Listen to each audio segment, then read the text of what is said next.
Hello, I'm T.D. Alameen, publisher of the St. Louis Argus newspaper and host of Ramblers of Issuecrat. I'm joined today by a special guest, someone who's well known in media, former KSDK news host, sports anchor, Rene Knott, and now the new executive director of Lift Life Academy. Rene, thanks for joining us. How do you do? Nice Yes, sir. to be here. Yes, sir. Nice How to do you be feel? here. I feel good. I feel good. This is on the job day 4, as far as actually being in the gym itself. And there's a lot, much different from television. Television was basically my life for 38 years. So basically my entire career of working, period, was in television. So this is definitely a step out from that. But I think it's going to be way more rewarding for the community, for myself, for the kids. 38 years. Yeah. You look 45. Not 45. That's good. So you spent many years telling your story behind the news desk. When did you know it was time to step away from the news desk? Well, and well, go ahead. into leadership. Well, it became basically you're looking at what we do or what I did, and you're going, is it making the impact that it once was? Is the focus on the news where you want it to be? And my feeling is, I think we should have more positive news. While there is the need to tell people this is what's going on, this is where the dangers are, I also think it's great to give them a positive story to encourage them to stay a part of our community, to encourage them to come into the community, to also give them that little inspiration to lift them up on their own. Well, we're doing less and less and less of that. And so, to be honest, I didn't want the time to come, but the time came. And for the longest time after that, it was a matter of, well, can I do this again? Anybody hiring? Well, the job descriptions aren't what they used to be. When I'm talking 1987 is when I started. The job description isn't that anymore. It didn't fit where I was in my life as a 61-year-old man, but I was able to take everything I learned there and hopefully be able to bring it here. So you're talking about what's important in our community, communicating in our community, moving in our community, but also being a face that hopefully people recognize, to then be able to give a voice to this part of our community. How was the reception? You know, sometimes you're behind a desk, you don't know how you really receive in the public. You know, how was the public's reception of your departure and this new position? So what did you feel when you stepped down? You know, I mean, I know there's a lot of response. It was, the support was incredible. The love and support, and people saying, you know, they miss you. And they said, well, you know, one door closes, another door opens, God's got a plan. And you know, you hear that, you hear it a lot, God's got a plan. Okay, God, what's the plan? And there's one constant in all of this, and that was this gym. They reached out to me, and that was the one that kept speaking back to me. So people sort of knew who I was off the desk because I spent a lot of time emceeing events and being in the community and all that. But now to represent the community from the other angle, that's where I'm wanting to see the reception and how people are going to treat me that way. Will you still look at me as, oh, that's the guy because I was on TV? Or would you look at me, oh, that guy? You know, so that's kind of scary. The scary part of that is, I don't do it for me. I got to do it for these kids. I got to do it for this neighborhood. I got to do it for this community. So if I fail, I let down not myself, not my family, but a whole bunch of people around there. It's a great motivation. It's a great inspiration.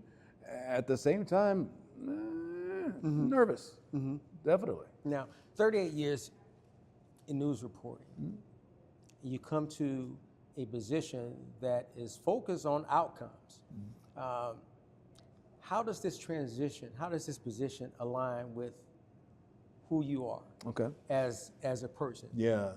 I think one thing that I learned over the course of time from doing the news and being on television was that you're just an extension of the community. You're just an extension of all the stories that are going on, and then you filter them and you do the ones up here. But you also know the ones that are left behind. You know those stories that aren't told. You also carry yourself in the community as a person who receives a lot of respect. You know, people listen to what you say, they trust you, they believe in you, they choose you. Right. So if all of those little elements can now come into play for this gym, that's how you make this work. When I look at who I am and why this is important, well, I grew up in Los Angeles, and while my dad was able to move us to the suburbs, we started out in South Central LA. Most of my mom's family lives in South Central LA. My dad's from Springfield, Ohio. And so I know the struggles, I know what it's like, you know, hanging out in Compton, hanging out in Watts, I know all that stuff. I was there, I know what it's like. It's no different there than what it is here. Right. And so I know the struggles firsthand and realize that if someone's not speaking for you, if someone's not trying to pave the way, then all of the issues that we have in North City don't change. Or no one's trying to change it. They're just dealing with the status quo and hey, they'll figure it out on their own. It's time to step in. And I didn't realize that until that same message kept coming up about God has a plan, God has a plan. And I heard it everywhere I went and every time I opened up one of my Facebook stories or something. And so to do it now in person, like, wow, I guess God really, has a plan. there is this plan. That's right. Now every day I pray to the Lord, I say, give me the strength and give me the direction. That's right. Because the direction has to be one that gets us to a goal. And there's a lot of things in my head and things I want to do. Right. But you got to consolidate it and move it here so we move forward. I ask for the strength because, you know, this is a huge difference salary-wise. It's a huge difference lifestyle-wise.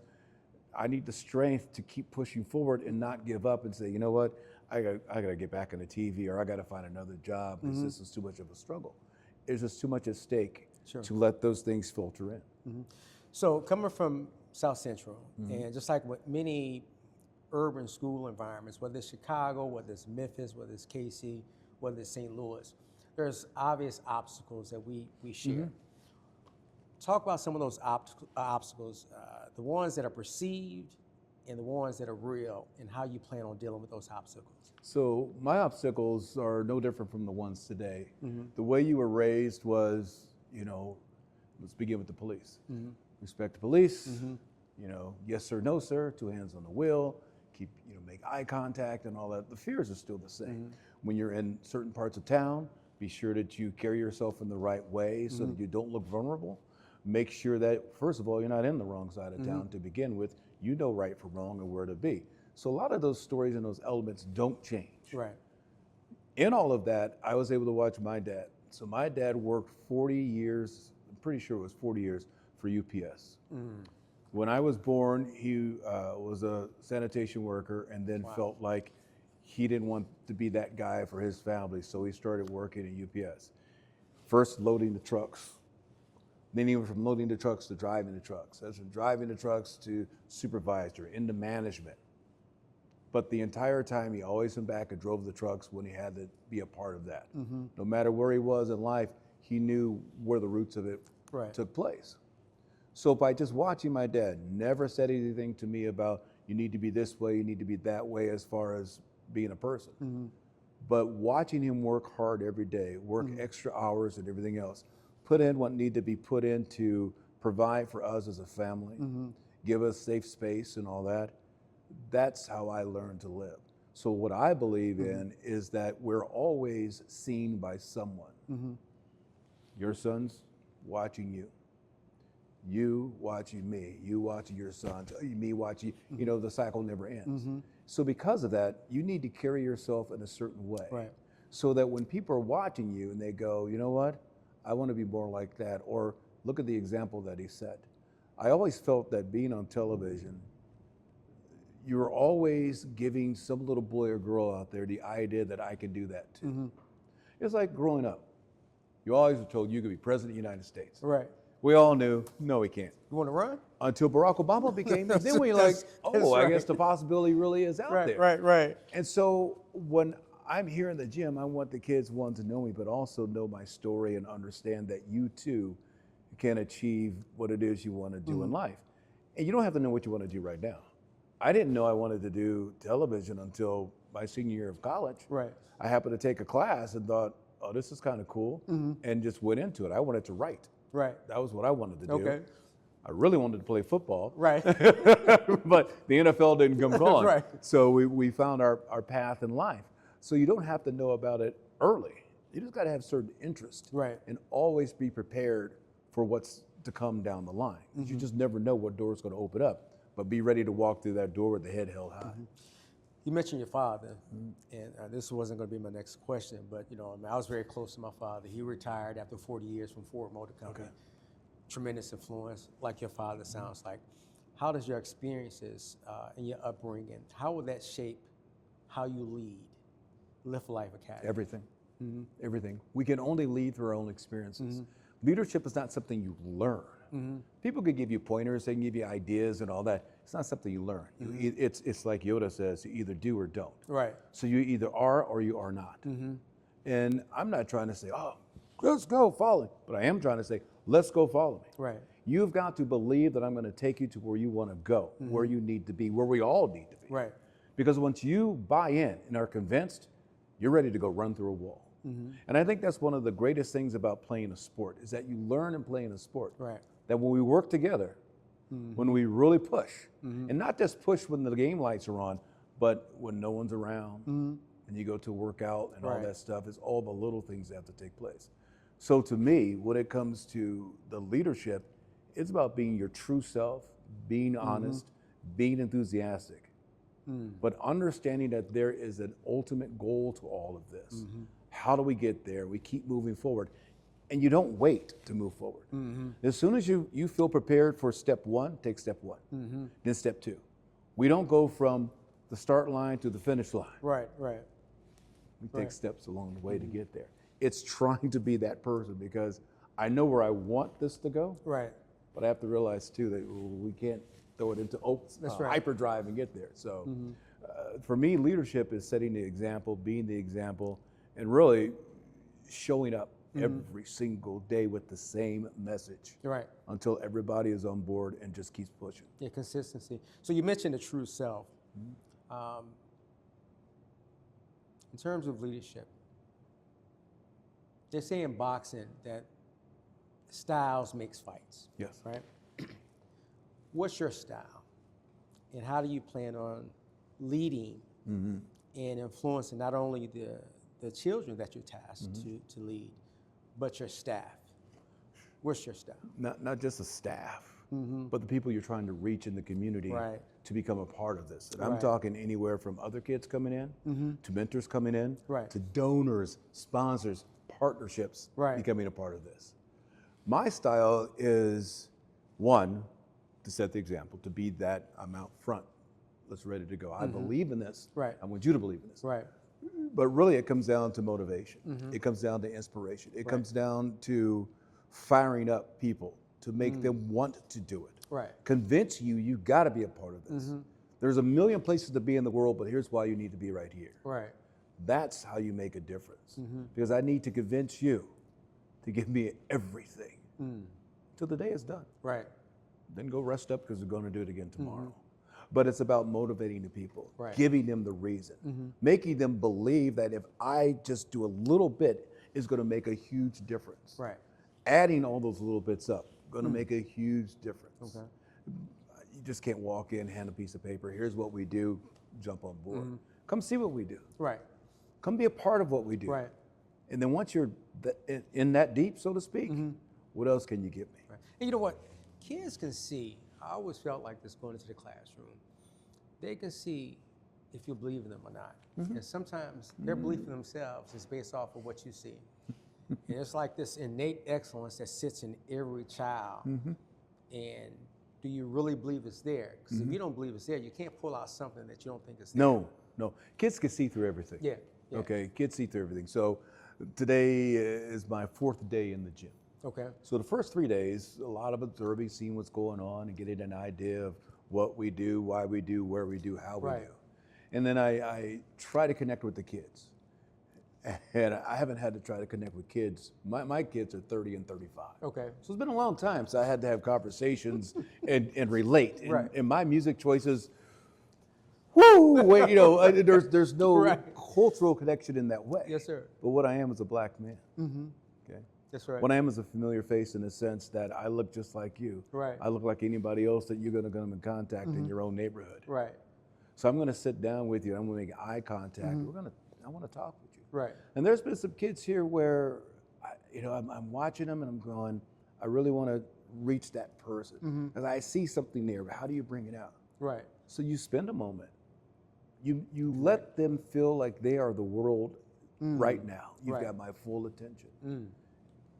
You'd be surprised what a little bit of love can do. Right. And so it starts with making that connection with these kids. And there's a lot of kids in here. Yeah. You obviously aren't connect with all of them. Yeah. But if you can connect with one or two, then maybe those two go tell somebody else that, hey, the guy's all right. Right. It can be contagious. Right. That's the hope. Right. But by showing up every day, by always being here, the trust becomes a part of it. Right. You don't just fly in, fly out. Yeah. I also want to make sure that they understand that I want to hear from them.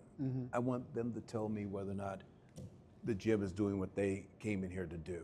Did you think it's going to be this way? You were expecting more. Did you expect less? I don't know. But talk to me about Right. it. Yeah, I'm going to still have the authoritative figure when it comes to, hey, don't do that in here. Right. Right. We're not best friends. Right. But I'm also a friendly face, a friendly person. And so I think trying to make that connection with the kids is going to be the way to advance where you want to go. But as you well know, being a dad, you can't hit on every note. No. They're not going to get everything. No. But I think that You plant that seed. if you could plant the seed, show up all the time, and be the same person. Right. Don't come in one day Yeah. and then come in another day. Always show up as that same person. Right. I think you can win it over, and just little things Yeah. can make a difference. Yeah. Just little things. And tell me about the 3 M's in terms of the motto of the school. So movement. So as you know, it started out 1988 with weightlifting, so Olympic lifting. Right. So that became the movement. Fitness basically Right. is what it is. Right. So our programs are going to be based around, like we are the basketball court. Right. Basketball, not just playing basketball, but teaching basketball, learning basketball. Right.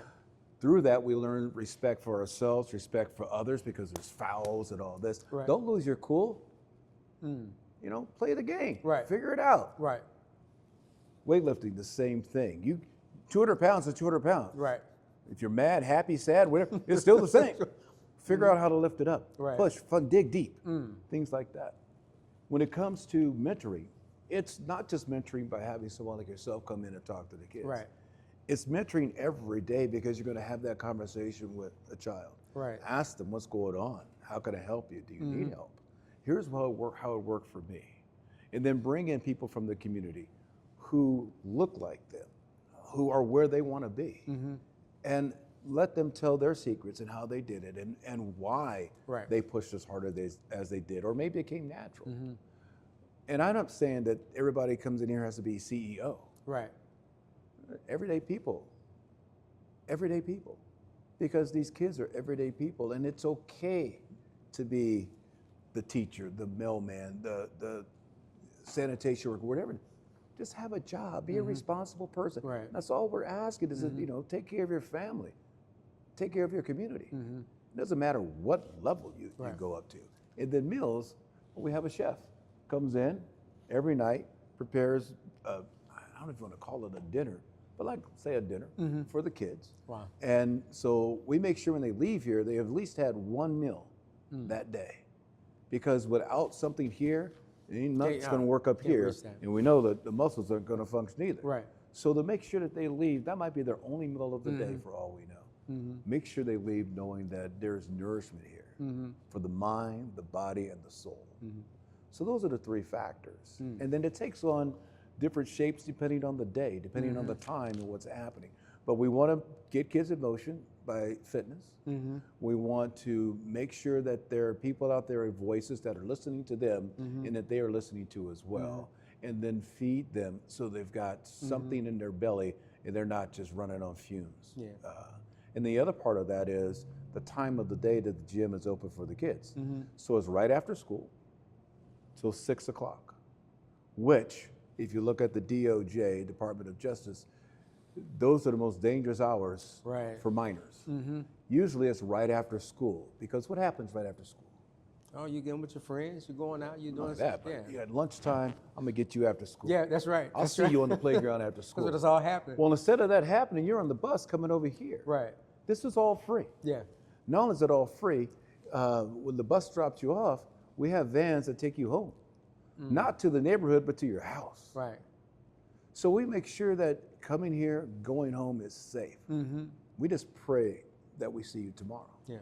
Because, there's a world out there Yeah. they got to survive in. Yeah. So we just pray you see you tomorrow. But this is special. Yeah. And to be honest with you, when it all got started, I didn't realize it was going to be what it is to me personally. Right. Well, okay, nonprofit, what do you got to do? I have no idea. I've never been an executive director before.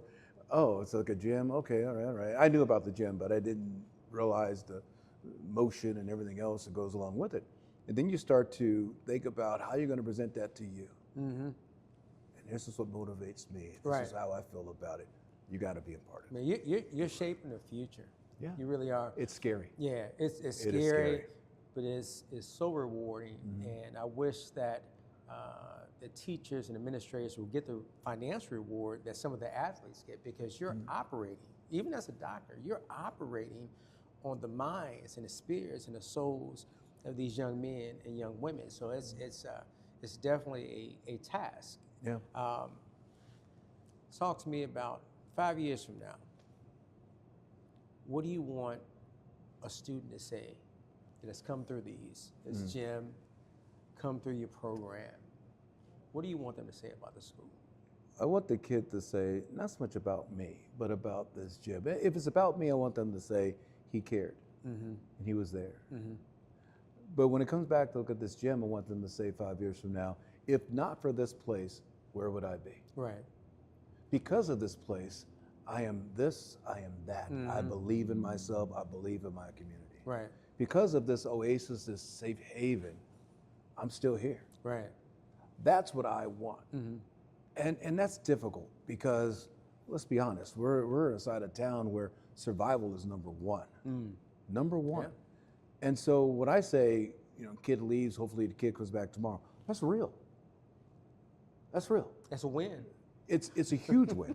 And you talk about, wins and losses.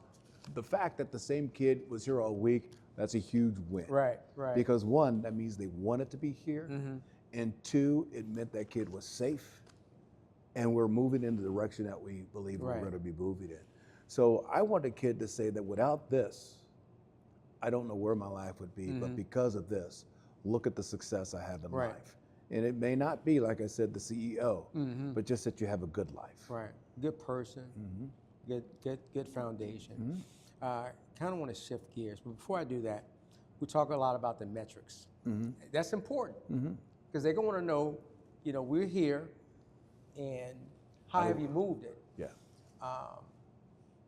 What do you balance? How do you balance the metrics with the connection? Because like I said, we have these challenges. Like our students, we have the different traumas. Like you said, the number one thing for us is it's not just getting to school. It's I got to eat.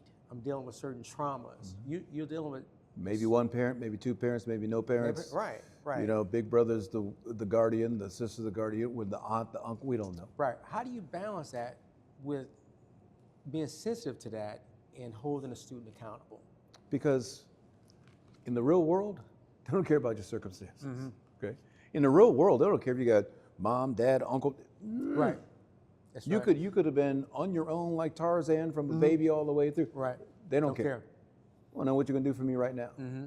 And so that's what the kids got to understand. Right. Is that we are shaping you for that moment. What are you gonna do for me right now? Okay.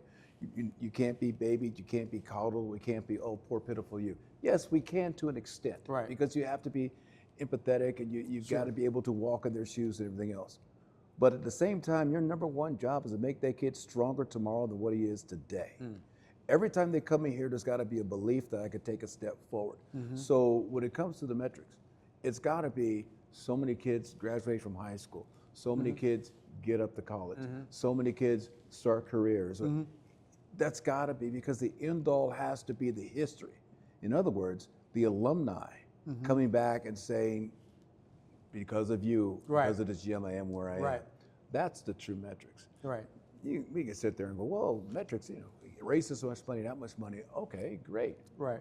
But if that money isn't being put to use in the right way and the results are happening in the community. Right. Yeah, because you can make the number say what you want to say. Well, sometimes. yeah, but I mean, we all know it's a number-generated world that we're in, but the numbers have got to produce the end result. Right. Okay. And if we're going to stand on those three principles of, movement and meals and mentoring, then we got to provide at least those three principles. Okay.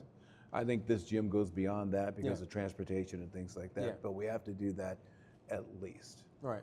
But in the end, the only thing that's going to tell the true story is going to be the people that have come through here and what they're going to say about being here and where they are now. That is the only true measurement. 1,000 kids can walk through that door, and you tell me 500 of them did this. That's a 50%, pretty good number. Yeah. Yeah. 250 did that. 25%, not a bad, not the great number, but not a bad number. Right. But is that a true measure of success? Yeah. You know, 1,000 kids come through here. What did those 1,000 kids take away from being here? Right. That's your metrics. That's right. Right. What have they become as fathers and mothers? And What did they truly take away? If somebody goes down the wrong path down the line, are they going to come back and go, I'm sorry, Live for Life, Jim, you taught me right from wrong, and for some reason I had a weak moment. Right. That is a great statement to make, that you taught me everything, but for some reason I ventured. I'm sorry. And that only comes from you buying it and believing. Yeah. Not from 500 kids made it, 750 kids made it. Right. Because it's all about the one kid. That's all. Now I'm gonna say this. I've been excited about Live for Life for probably the past 5 to 7 years. No, don't stop now. Yeah, I'm not gonna stop now. Even more so now. You know, my son was saying earlier that he went to Whitfield. Yes. And Live for Life will give them a time on the basketball court. So just to be able to see the success, to see students who come from a certain environment and to experience a level of success, it's almost like the community school. You want to see all students successful. You want to see everybody successful, but there's something about our community, the North City community, where you push a little harder, maybe a lot harder. Yes. Where you don't want to be disappointed, and you see it in your face all the time. You're so tired of seeing it, and what you want are solutions, and you don't want them, some promise in the next administration. You want it right now. Well, gosh darn it, if the next administration or the current administration isn't going to do it, then I guess it's up to us to get it done. And the excitement for me, and so Live for Life Gym and Live for Life Academy both started with the same man. But the academy now is separate from the gym itself. A lot of the kids from the academy come here, and they're a part of our weightlifting teams and our activities and all that. But this little square space on this corner on Cass and 14th Street is an independent, freestanding structure that, hey, this nonprofit is pushing it, we're going to make the most of it. Right. Our growth is going to be tremendous because we're going to make it that. Right. We're gonna have the excitement that people have about the academy, playing football and basketball, having all these accolades. We're gonna have that here too. Yeah. Okay. We are not going to be the secret, or the forgotten, and say, look, we're going to be the standard. Right. We're going to be the standard. And that's why this is so important, so people can understand. They can understand the different lines and how it operates. Awareness is key. Awareness, definitely. Awareness is key. And you can't get behind something that you don't know about. Exactly. So I'm gonna shift a little bit. Sure. Because I want to talk about Rene. Me? Yeah, I want to talk about you. You have you made a natural transition from behind the desk to your own show. Tell me a little bit about that. Yes. Yeah. So behind the desk is always limited. And it started off hot now. I'm watching it. We got a lot of stories, right? When you're on the desk. Yeah. So everything gets a little bit of time, a little bit of time, a little bit of time. The podcast world allows you and me to have this conversation. Right. It allows people watching to get to know you. Right. More than the writer, more than the publisher more. That's right. As the man himself. Right. Your likes, your dislikes, your ambitions, your disappointments. Right.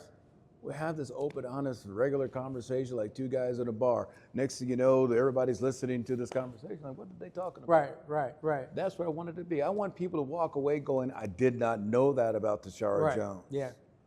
I did not realize Brian Williams was that way. That's right. Oh my God, Anthony Slaughter is so funny. Right. What Yeah. Dave Glover and his dad had this, contentious type of relationship. That's what you want people to walk away with. Right. So I enjoy it because there's no time limit. That's right. As long as I want it to be. That's right. If I feel like the person's boring, that was a good 5 minutes. Thank you very much. Yes. Or if we're having a great time, if it's 45 minutes, let it go 45 minutes. Right. It's more than I thought it would be. Yeah. And when I was first approached about what about doing a podcast, Dan Brown, an attorney, he's the one that texted me, and Jared Boyd, they texted me about the idea. Mm-hmm. And I said, okay, let's see what it's all about. Because I'm not working, so let's figure something out. And I started looking at podcasts, on YouTube, and I'm going, this is boring. Right. So let me get this right. There's two people that sit there talking, and there's a camera over there, and that's people listen to this. My wife's like, oh yeah. I go, this is really right.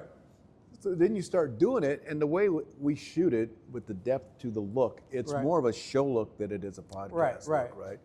And the way it was cut, it just, I think to me, and it's hard for me to watch because I don't like watching myself. It's kind of weird. Me too. So when I look at it as more of a show, of a conversation that has relevance to it, that dives into some of the current issues. At the same time, we get to know you. Yes, We're not talking politics. Mm-hmm. We're not going there. Yeah. But again, it's that conversation that you could sit down and listen to. Kids can listen to, except for Anthony because he cussed a little bit. Because they say you could cuss because it's a podcast. Like, don't tell him that. But so to me, it was an easy transition because now you got to really be you. You got to just go. Now, like being here is scary. That's scary too because what if people really don't like you? Right. But they were tuning in for everybody else that was on the set. But it's a freedom. It's a freedom with that also because you can just be you. People can take it or leave it. And. But there's things that I don't talk about because I don't want to be a person that divides us. Okay? Yeah. So I'm not going to talk politics.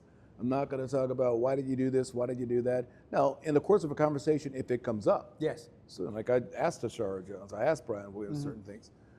But that's not the point. The point of it is not for me to attack you. Yes.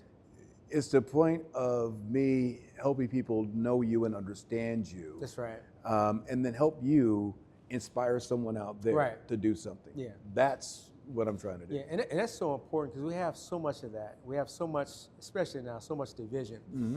And part of the show outside of the St. Louis Argus, the Ramblings of an Issuecrat, the idea of an Issuecrat to siphon through a lot of the noise, Democrat, Republican, you're caught into this dogmatic party loyalist that won't allow a good idea to come forward. Right. So that was part of my missive, is being able to address things in such a way that we can get to know one another. We can't, if you don't really know me, if you don't understand my position because you have some type of filter that's clogging, a partisan filter, then we never get anywhere. So, and I think we have enough of that. So that's why watching your show, I can appreciate that. And actually, I learned. Yeah, you got to listen. Yeah. And that's what I think people don't do, is they don't listen. Mm-hmm. They listen to a point, hear what they want to hear, and they either form their opinion of you, or you're on the same wavelength, and they might listen a little more. It's the whole scrolling thing on social media. So for me, I try to avoid those dog whistles and all that stuff. Trust me, I have my opinions on stuff. Yeah, yes. I have my fears. I have the things that I believe need to take place. But at the same time, I know too that I only can control what I can control. Mm-hmm.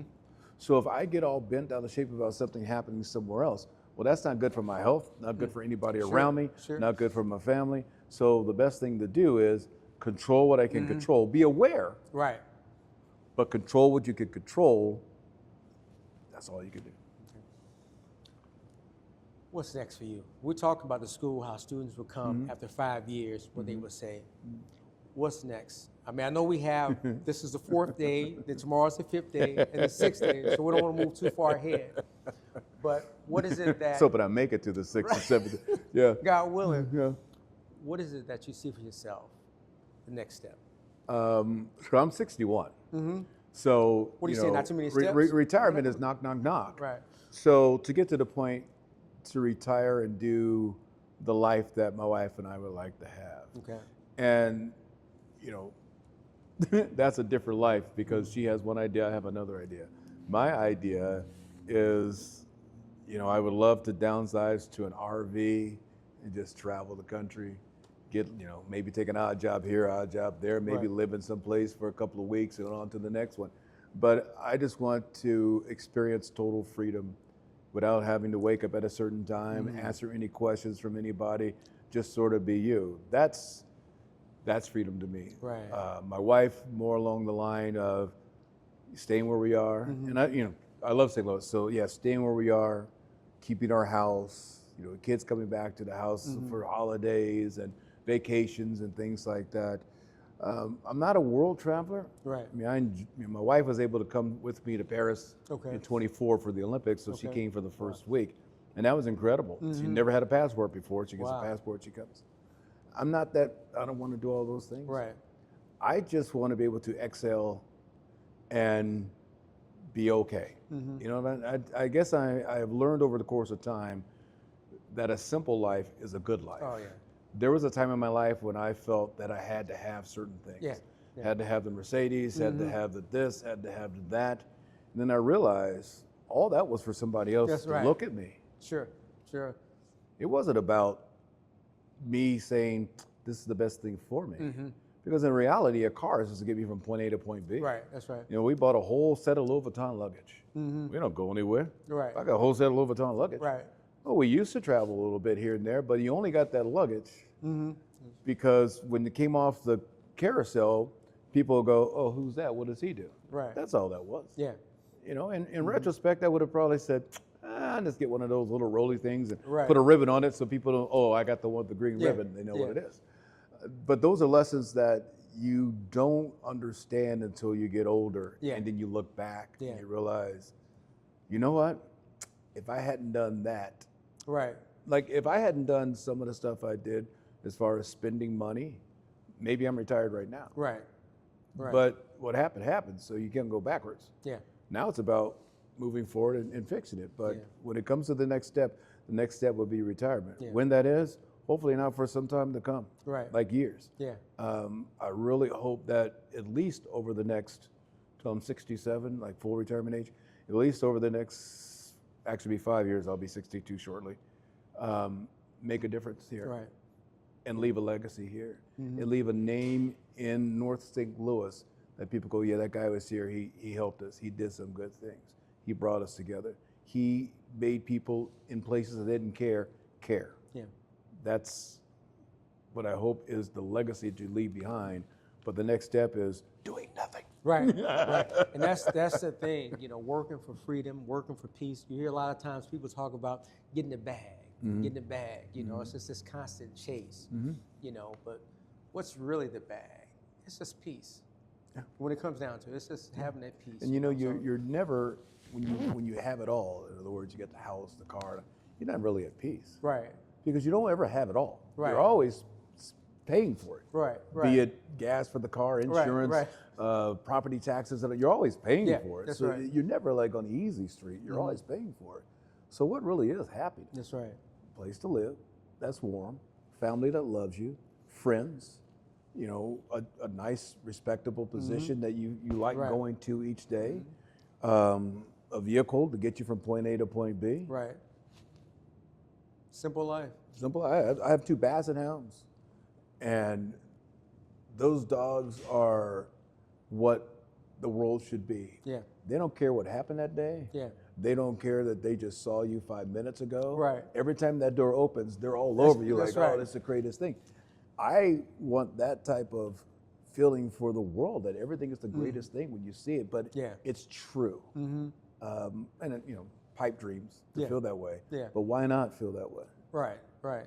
Something to aim for. Those two over there, the future. Yeah. Right? Oh, yeah. So the world that you and I have been going through, we want to continue to knock those obstacles out of the way. Right. So it's a little smoother for them. Just like our parents try to do it for us, like their parents did it for them. That's right. So we're not stopping. Yeah. And hopefully those two, as they come through, making it better for the next ones to come. That's right. But it's about getting everybody to understand, especially the kids, to understand that's what it's about. It's not about give me mine right now. Right. Right. And too many of them have the mindset of give me mine right now, or you dissed me, I got to get back at you. Right. No, hey, something happened, let it Yeah. go. Let it go. Listen, I tell them the most gangster thing is getting gray hair and growing old. That's gangster. It's you know what it is?